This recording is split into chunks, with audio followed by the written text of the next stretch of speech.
Good morning. Hi. Yes, just briefly. So yesterday, this time, right about now, I'm in the position where I'm positioned. I began recording a video for YouTube, and the rain started lashing down. I got drenched, and along with the rain came hailstones. So I had three choices. So I'm only about 2 minutes into my journey. I could have turned back, I could have got on a bus, or I could have kept walking. So as you know, whoops, ankle weights, I don't know if you could see them, whatever. Right, so I got the ankle weights on because I've been graced another week where I can exercise and do nothing but exercise and rest. So I'm making the most of it. So anyway, I was making the video and I was talking about the kindness of strangers. How my landlord's sister went round to my flat and sorted it out for me. She said she got there about 10 o'clock. So, and she called me around about 7:30.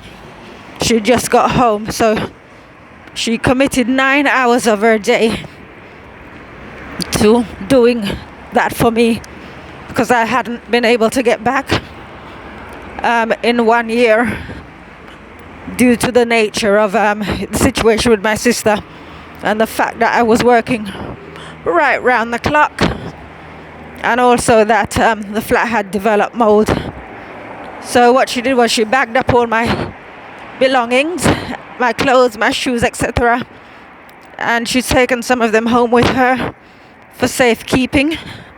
But she said, no, I was, well, you know, it's only clothes, it's only shoes. But I thought maybe some of them might have got spoiled. But she said, no, everything's okay.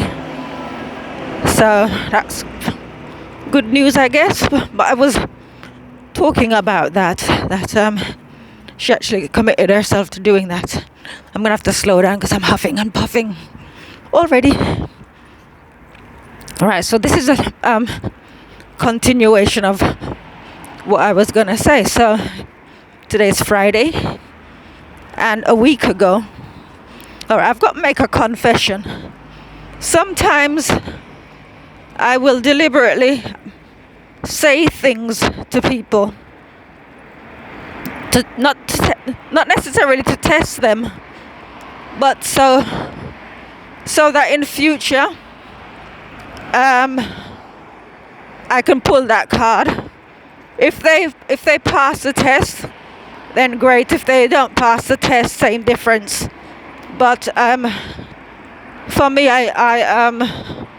I tend to weed people out when I realize that they're no good. And so I took the opportunity last week, because we're still having issues with my sister's bank.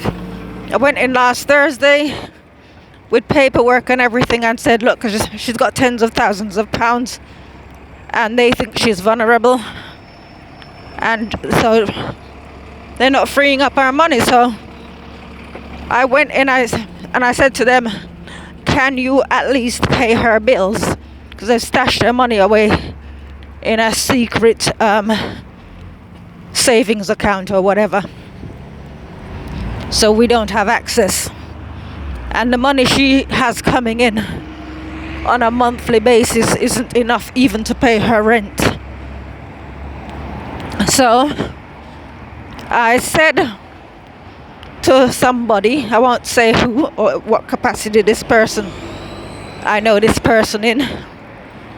So I said to this person that my sister's rent is due on Sunday and she doesn't have enough to cover it. Please note, I didn't say I don't have enough. I said she doesn't. So the person said to me, in fact, this isn't the first time someone said this to me. And the other person, this person, had money. Or rather, they have money. So they could have afforded if I needed to help us out, for want of a better term. But what was my surprise when the individual said to me, "Don't pay the rent, let the landlord sue you." And I thought, wow, this is interesting. So can you imagine? That's going to be brilliant in the future when I get to say to that person, should they come to me for help in some capacity. I don't think they would sort of have an issue with paying rent or something like that. But to be able to say to them, we're in a situation where they have to pay a fine or something and couldn't afford it. To be able to turn around and say, yeah, do what you told me to do. Don't pay it. Let them sue you. Just see what their reaction would be. Because I've found that whenever people take that approach, they don't remember that they said it to you. If you say it back to them when they need help, or if they need help, they will label you a bad person. So I managed to flush that one person out. So wind forward 1 week later. Give me a second. Yeah, wind forward 1 week later. So this person says to me that a relative died, and in a different country. All the family are here or elsewhere in Europe. The children of the person, and died suddenly, and so basically giving me a sub story. And I'm thinking, here we are. I'm at that point now, because the one headache I had was my flat. That was the one headache, because it's like, oh my gosh, I don't know what the state of it is. I don't know how much more mold it's got. And to be honest, I was sort of burying the old head in the sand and thinking, well, I'll deal with it when I have to cross that bridge. Bearing in mind that the landlord had offered to sell me the whole property anyway, and that the intention is to completely renovate. So that's what I was doing, just dealing with one thing at a time. So anyway, there's this person giving me their sub story and how it's really sad. And I'm thinking, oh, so all of you can afford on a whim to get a flight back to Africa or whatever country it is. I don't know which continent that country is on. Probably Africa. But so there you were last week telling me to not pay the rent, let the landlord sue, because it's gonna cost him more if he sues. And there you are, giving me a sub story, wanting me to feel sorry for you when you had no compassion. But like I said, it's not to say that the rent didn't get paid, which it did. It was just I took the opportunity to run tests to see who's in and who's out. And so I run. Well, I'm wicked like that. Well, I'm not actually. It's sort of like future self-preservation. So I ran the same thing, I think, by 4 other people. One of them including one who's a business associate, or rather, it's somebody that I was supposed to do something with, but it didn't happen because of lockdown. But that's somebody I wouldn't be doing business with, because he said to me he'd get back to me on Saturday Saturday came, Sunday came, today's Friday, and I've not heard from him. So you see, so this is how you get rid of people. You can rehearse back to them at some future date the thing where they didn't keep their word, the advice they gave you, or the thing they failed to do. So that was that. Now, right, so how do I do this briefly?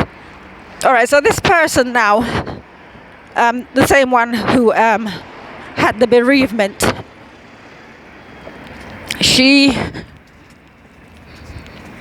I can't go into it because it's going to take too long. I'll do a separate video one day. But let's just say that my only interest, like my sister's supposed to have a carer 3 times a day, morning, afternoon, evening. But on Fridays and Saturdays, the carer who comes in the evening she has her days off, so she doesn't work Friday and Saturday. And so the agency sends somebody who always turns up too early. My sister goes to bed early, 7 o'clock, but she will turn up like 4:30 and 5 and so on. But I've been advised that the reason she does it on purpose, so she can get out of working, because she knows I'll tell her that we don't need her at that time. So somebody from the agency came round on Monday to discuss it, but it was decided that we should just let her come and sign the book, because that would be doing me a favor, from the perspective that they would have to report back to social services that my sister doesn't need a carer Friday and Saturday evenings. And that would mean the social worker, because as I've said in previous videos, the social worker, their interest in me is to catch me out, not to see what we might need, but to catch me out and to put my sister into residential care. So between us, the representative from the agency, we decided not to tell them anything. We just let this carer come and sign, and we get on with it, because as I've said before, the only thing I need the carer for is to do the personal care for my sister in the morning, which is to wash and dress her. Everything else I can do myself. So if we only had a carer in the morning, that would be fine for me, because I do everything else anyway. So I mentioned, the person with the bereavement, the one who told me not to pay the rent to let them sue me, she asked about what's happening with Friday and Saturday. And I told her, and she goes, "What? She's going to get paid for doing nothing." Actually, I might as well tell you who it is. Right, so the person who is complaining that this woman is going to come in total 1 hour, because it's half an hour Friday, half an hour Saturday. So she's complaining that this woman's going to get paid for doing nothing. Here's the punchline. This is the carer I was talking about. Since she's been coming from, I can't remember when, but last year. Let's say last summer. Since she's been coming last summer, she's supposed to come morning and afternoon. But because as I said, I can manage, I said to her, only come in the morning, you don't need to come in the afternoon. So she's getting paid for 3.5 hours that she doesn't do. And look at her complaining about this woman getting paid for 1 hour that she doesn't do. So do you see the level of, there's a story in the Bible about the unmerciful servant. Look it up. The level of ingratitude, meanness, you name it, all these horrible character traits And it's not the first time that I've had to remind her that she's actually getting 3.5 hours pay per week for doing nothing. Typical, it's the unmerciful servant through and through. She's getting paid 3.5 hours wages for doing nothing. And it bothers her that this woman is getting 1 hour. 1 hour a week compared to her 3.5 hours a week. I am gonna wind up and leave that there for consideration. But I can't go into why I test people beyond saying that when I wrote the book, when the book was published in 2002,